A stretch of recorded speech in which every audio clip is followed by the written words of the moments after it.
Salut les amis, bienvenue dans un nouvel épisode de Better Talk with Abdel. Hey, on a parlé de l'UFC 300, c'était le week-end dernier. Qu'est-ce que vous en avez pensé? Moi, c'était pas mon meilleur. C'était même pas mon meilleur du UFC 100, 200, 300. Le meilleur, pour moi, c'était 100. Mais je suis un ancien, c'est comme ça. Moi, je suis fidèle à mes vieilles habitudes, c'est comme ça. L'UFC 200 était bon, mais ça vaut pas l'UFC 100. Il y avait des combats très intéressants quand même, mais je l'ai pas trouvé incroyable. Il y avait même des combats qui étaient de trop. Franchement, parce que la carte a duré trop longtemps. Ah, on étire, c'est un spectacle. On étire, on étire, on étire, on étire. Ouf, c'était un peu prenant. Ça nous a un peu pris la tête. Mais bon, c'est comme ça. On doit le faire. On va parler de certes, on va parler de des combats de la main card. Il y en a dans lesquels je vais être plus court, il y en a plus moins court. Premier combat, Bornicore donc, le nouveau pré-chouchou de l'UFC. On lui nettoie une petite route tranquille, on lui met un adversaire bien ficelé par rapport à son style. Adversaire coriace quand même, hein, pas un gros bagarreur, hein, il se laisse pas faire. Hein. Donc, il se bat contre Cody Brandage. Et Bonnie Colt est un gros champion c'est un gros lutteur, champion américain, un gros nom en lutte.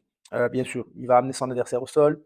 Il pense finir le combat au premier round comme les autres. Il réussit pas. Adversaire comme Corias. Au deuxième round, on s'y attendait. Il le met au sol. Renegade choke. Il l'étrangle. Voilà, c'est fini.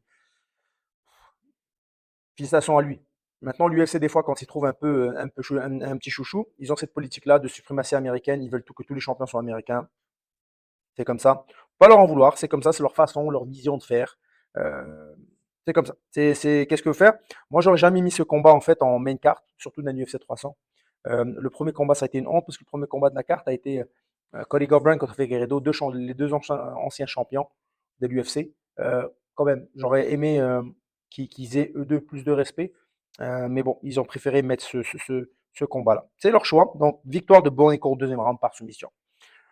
L'autre combat, Charles Oliveira contre Arman Tsarukyan. Donc, c'est vraiment on va dire, un affrontement qu'on attendait parce que c'est comme le futur le futur de la catégorie, les prochains challenges de la catégorie. Euh, c'est quand même, on peut voir à travers ce combat-là que ça va être comme qui les prochains adversaires de Islam. Déjà, le prochain adversaire d'Islam, c'est Poirier. C'est comme, bah, franchement, c'est la fin pour Poirier. Ça fait très longtemps qu'on dit que c'est la fin, mais avec le combat qu'il a fait contre Benoît Saint-Denis, c'est sûr que voilà, il va se battre contre Dustin. Je pense qu'après Dustin, c'est fini. C'est pas, il a fait une légende, il a fait une grosse carrière, etc. Donc, c'est un peu cet adversaire, le vainqueur de ce combat va aller chercher la ceinture. Euh, donc, Charles Oliveira, dès le premier round, il nous tape une guillotine du tonnerre. Je ne sais même pas comment Arman a réussi à sortir de là. Ça a été de la survie. Et s'il sortait de là, waouh, il allait au fond. Il est incroyablement puissant, talentueux, il est vraiment dangereux. Oliveira, c'est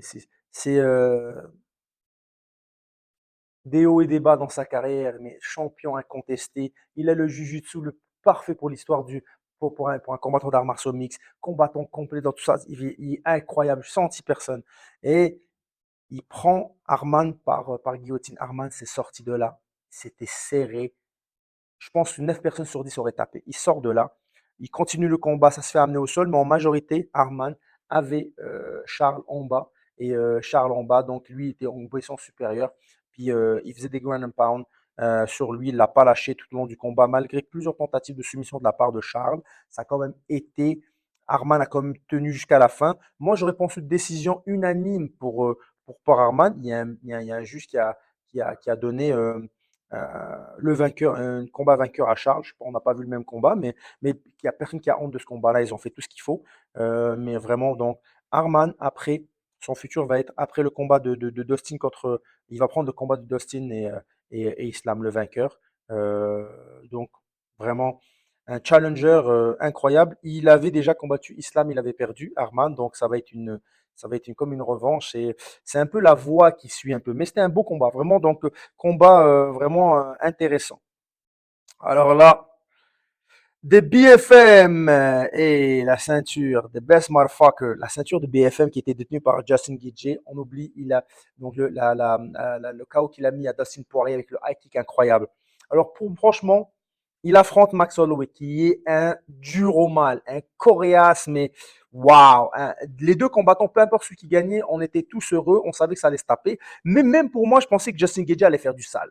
à faire du sale dans ce combat parce que il conne fort, il conne mal, puis il émet beaucoup de dommages, mais à longue durée. Donc, la jambe, il te brise au fur et à mesure, donc c'est dur.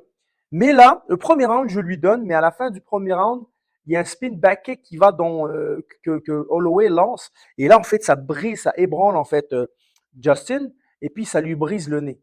C'est pas comme une main cassée, là, ou un doigt, ou un pied, ou quoi. T'as mal, mais tu continues, tu sais, la main cassée, t'es tout déboîté, tu continues. Là, c'est le nez, c'est tellement fragile, tellement sensible. Même tu bloques, tu te fais toucher le nez, tu pleures. On voit le sang qui coule à plusieurs reprises. Donc, il n'arrive plus à respirer. C'est très difficile. Puis chaque coup, tu pleures, ça fait mal. Et des fois, le nez, là, tu touches à peine comme ça, que déjà, ça monte jusqu'à ton cerveau. Ah, c'est une douleur. Moi, je me rappelle quand j'ai eu ces fractures-là, c'est horrible. C'est horrible. À peine on te touche, t'es par terre en train d'agoniser. Puis faire tous les rounds comme ça jusqu'à la fin, c'est chaud. Donc, mais ça a été une guerre de A à Z, de A à Z. Puis bien sûr, Holloway justement, ben, moi j'ai trouvé qu'au premier round, il n'était pas très, il n'était pas trop, on va dire, il n'était pas très serein. Puis après ça, il était en feu, là. Il a fait parler son talent. Écoute, il a fait parler son talent. Il était incroyable, majestueux, mais sublime. Il était sublime de A à Z. Guedje, mais oh, un guerrier, c'est pas possible. Que du respect pour les deux, que du respect pour les deux. Et donc ça a continué. Holloway est en train de gagner le combat. Enfin, il gagnait le combat. Tous les rounds étaient pour lui. Et il nous fait une petite finale dans les dernières secondes où, comme il l'a fait contre plusieurs gars, Qatar, il l'a fait contre et qui a fait contre énormément d'adversaires. Où il dit au gars, viens, on reste ici. Il l'a fait contre Lamas. Il dit, on reste au milieu, puis on se tape. Et bordel, c'était l'erreur à pas faire, pas de lui. Et là, ça échange, et il met Justin Gaethje cold KO à 4 minutes 59 au cinquième round. C'est à 1 seconde de la fin du combat. Il le met KO. Donc déjà, il gagnait le combat, mais il met KO son adversaire à 4 minutes 59. Waouh, mais sale, sale. Genre de truc, tu fais waouh, on était choqués. Moi, je suis choqué, choqué, choqué. Et incroyable, une performance de fou de sa part. C'est juste incroyable. Je ne sais pas quoi lui dire, incroyable. Gaethje de son côté, tu perds le combat, mais tu donnes jusqu'au bout. euh, Tu donnes jusqu'au bout comme un lien, je donne jusqu'au bout pour y aller. Incroyable. Ça aurait pu aller des deux côtés, parce que les deux connaissent.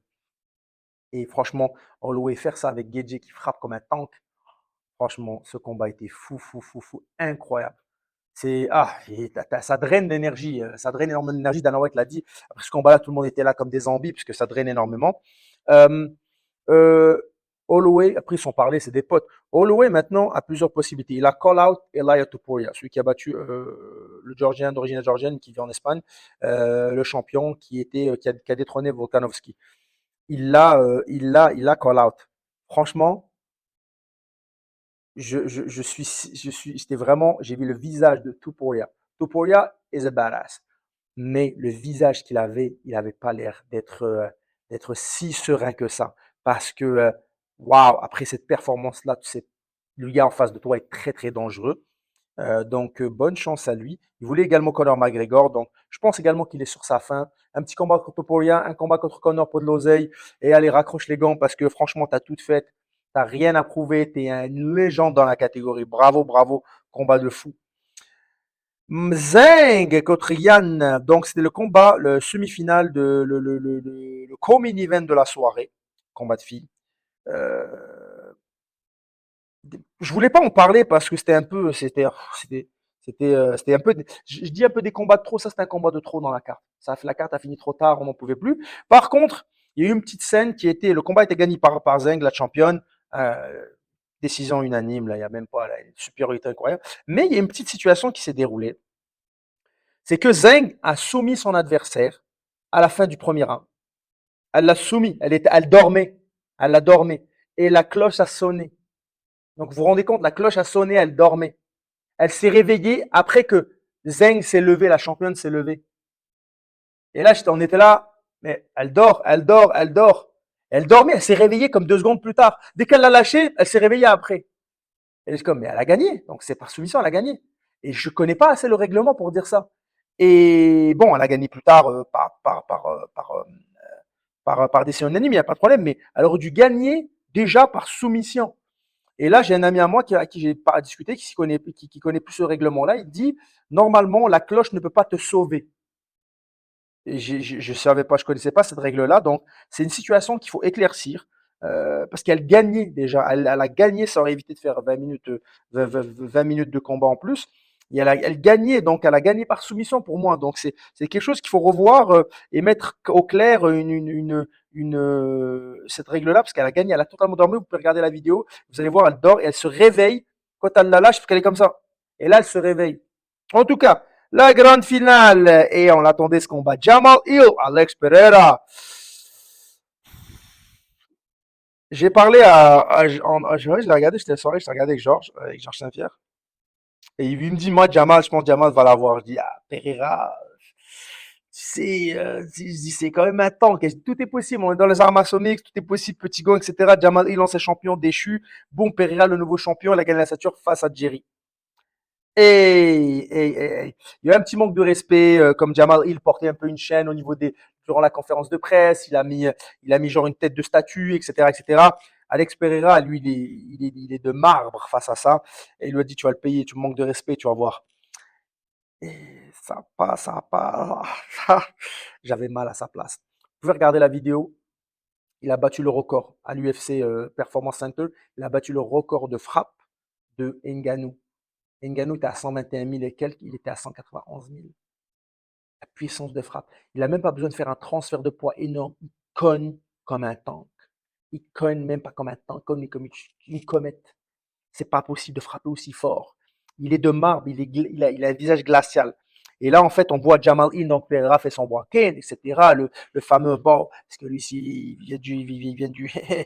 vient de la forêt au Brésil, lui. Et Jamal Hill qui était là comme il l'attendait au milieu, tu sais, on voyait quand même. Donc ça démontre une insécurité, une forte insécurité de dire viens, viens, viens, viens, vas-y, viens, viens. C'était too much, c'était un peu trop. Bref. Et le premier round, ça donne des petits échanges, ça s'étudie un peu, ça donne des petits trucs, ça se donne des petits échanges, ça s'étudie. Et à un moment donné, en fait, donc Pereira, il fait son travail, son petit travail, on voit que ça cogne. Il fait son travail. Et Jamal Hill lui met un middle kick ou un push kick. En fait, puis ça tombe un peu pas loin de la zone au niveau de la coquille. Et, et on a Herb Dean qui s'avance pour dire stop, time out. Et Pereira, gracieusement, lui tient la main, il fait c'est bon, tout va bien. Et là, boum, un petit crochet. C'était pas grand chose, je pense. Un petit crochet et là, dodo, merci, bonsoir, bonne nuit, hop, facture payée, on éteint les lumières. Waouh! Et bien sûr, il le martèle un peu, et là, il prend sa ceinture. Il garde sa ceinture. Il tape tellement fort, il est scary, il fait flipper ce gars. C'est fou, fou, fou. Donc il gagne. Il n'a pas compris ce qui lui est arrivé. C'est fou, fou, fou. En tout cas, il gagne par KO. C'est incroyable. Quel adversaire, quelle ténacité. Il était champion à 185. Il était champion à 205 livres. Mais là, la future, c'est quoi? C'est que là, qu'est-ce qu'il va faire? Il veut combattre en poids lourd. Et là, il y avait Aspinal qui le regardait. Je sais pas pour vous les amis, mais moi, je pense qu'il est capable d'être champion à 205, de prendre la ceinture des poids lourds. Mais face à Spinal, pas face à Tonton Jones. Tonton Jones, on parle du GOAT là. Le GOAT, il va lui faire petite gauche-droite, gauche-droite, gauche, tête au sol, bam, bam, bam. Merci beaucoup, bonsoir. Il va le taper, salut, merci. Donc, là, John Jones, c'est John Jones, il est trop intelligent pour faire ce type de choses-là. Mais ça serait pas fou quand même qu'il prenne une ceinture à 205 au poids lourd et qu'il vienne en bas chez Duplessis ou si Adesanya gagne, ou peu importe, si Whittaker vienne, et qu'ils reviennent en bas et qu'ils retapent les 3 ceintures. Moi, je pense que c'est un scénario de fou qui peut arriver. Les amis, dites-moi ce que vous en pensez en commentaire. Merci d'avoir regardé cette vidéo. N'oubliez pas de partager, n'oubliez pas de liker, de suivre ce que tu veux, fais ton temps, il faut suivre à gauche, à droite, faut partager avec la famille, avec tout le monde. Mettez-moi en commentaire ce que vous avez pensé de ce débrief-là, et à la prochaine. Je te jure, elle me gratte depuis tout à l'heure.